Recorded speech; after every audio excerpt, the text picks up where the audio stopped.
Now, ladies and gentlemen, it's time for revenge. Here's our man of the week, the merchant of venom, Mr. Don Rickles.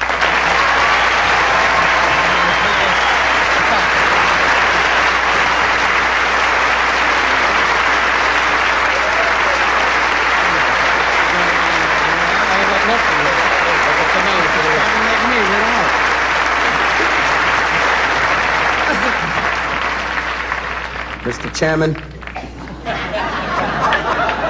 honored guests, Monsignor Duffy, and Rabbi Kinberg, and Deacon Leroy.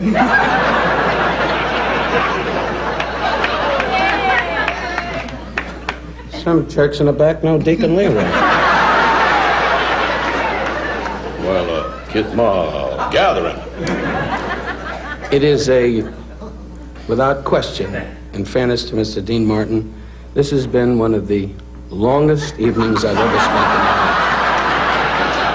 life, except for the drunk, who was just charming.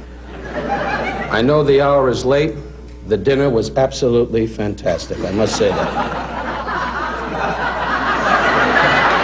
A bowl of peanuts and water with a guppy in it.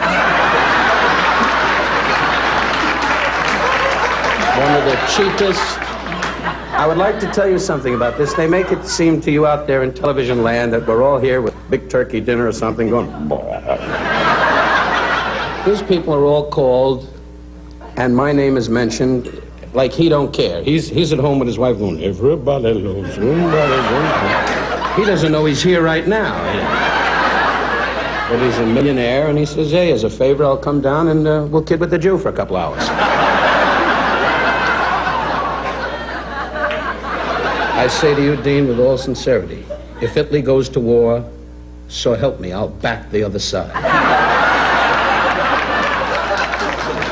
Can you imagine if Italy was at war and he was a general? Hey, I think we ought to attack.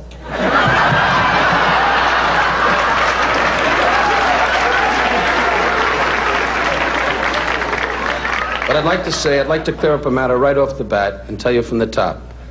Tonight I'm very delighted because this is a long road.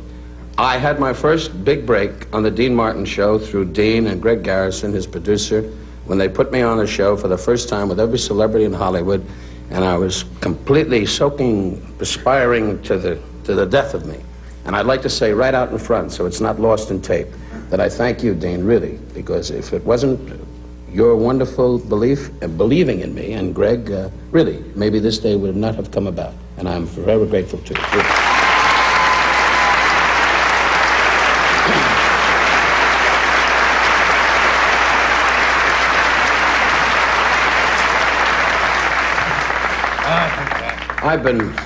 Dean said he'll drink to that. God bless you, Dean.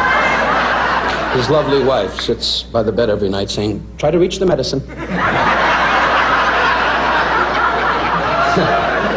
Of course, when you go this time, a lot of women are going to collect.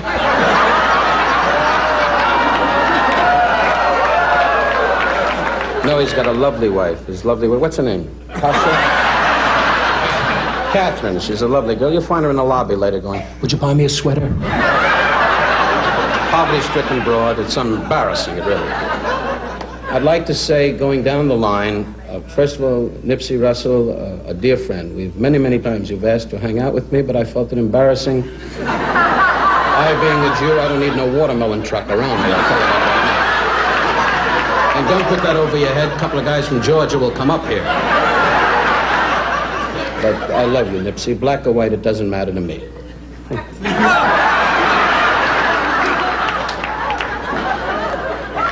Our society today, we are all brothers in arms, as Nipsey told you people out there. We just got to get America to buy that. Now, I love Nipsey. Oh, we have a seal in the crowd. I'd like to say to Telly Savalas, from the bottom of my heart, really, Telly, I kid you, I've never liked you as an actor. And Telly's the kind of guy with no money that keeps saying to the Russian girls, you want to fool around. Now, his wife is listening in. That's in humor, because he has a wonderful family and a wonderful wife. And Tully and all of us in Yugoslavia were lonely, and we thought of our wives constantly. May we be paralyzed, God forbid, if we would lie.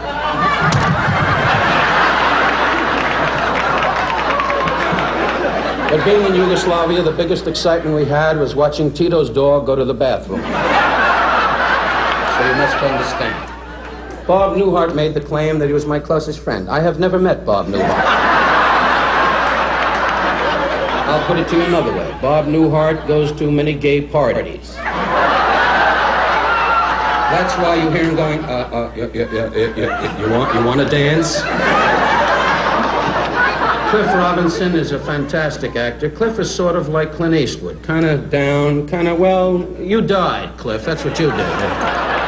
Cliff is the type of guy, you're in a raft and you're alone and you're a survivor, and Cliff Robinson is the guy with you, and you want the shark to bite you on the tushy so you have a little excitement. But you're a fantastic actor, Cliff. You've told me that many, many times. And I wish you in your career a lot of luck, really. You're marvelous. And thank you for coming. We've been so close.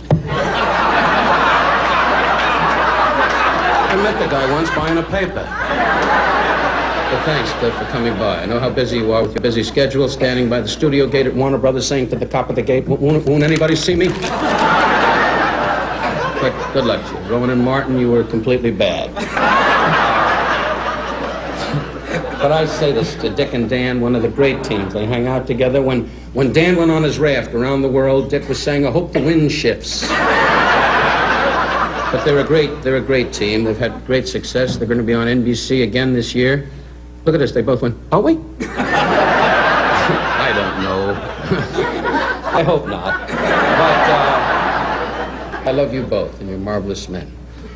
Jack Klugman, I say from the bottom of my heart, Tony Randall feels he can work alone in the series. You are annoying. I never knew you had that much hair. You can't even tell. To see Jack Klugman in real life, you can skew off him and Telly Savalas. Joey Bishop, we won't bother you. I know you're just resting. We kid Joey. I know him a long time. And I said to Joey when I got married, I said, Joey, I got married. He said, hey, you want to see my car? Joey and Cliff Robinson could hang out together. The two of you could just sit in the steam room and watch towels roll up. Lorne Greene, one of the great Jewish men of our time, who was, that's kind of funny because we all have backgrounds and he's a great American, and to be Pop Cartwright and stand around, it always struck me funny to see this man in Bonanza saying, all right, boys, let's get the horses up. No Jew rallies horses around. No way. We sit in a big wagon and go, bring those horses over here.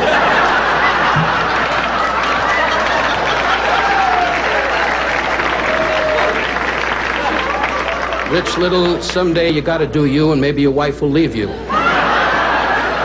You're a magnificent man. Foster Brooks, I cannot say your talent goes without speaking. You are a marvelous man, really.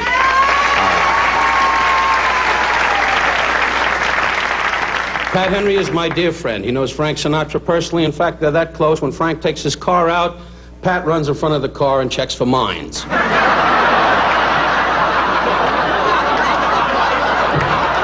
You don't find guys with that kind of loyalty anymore.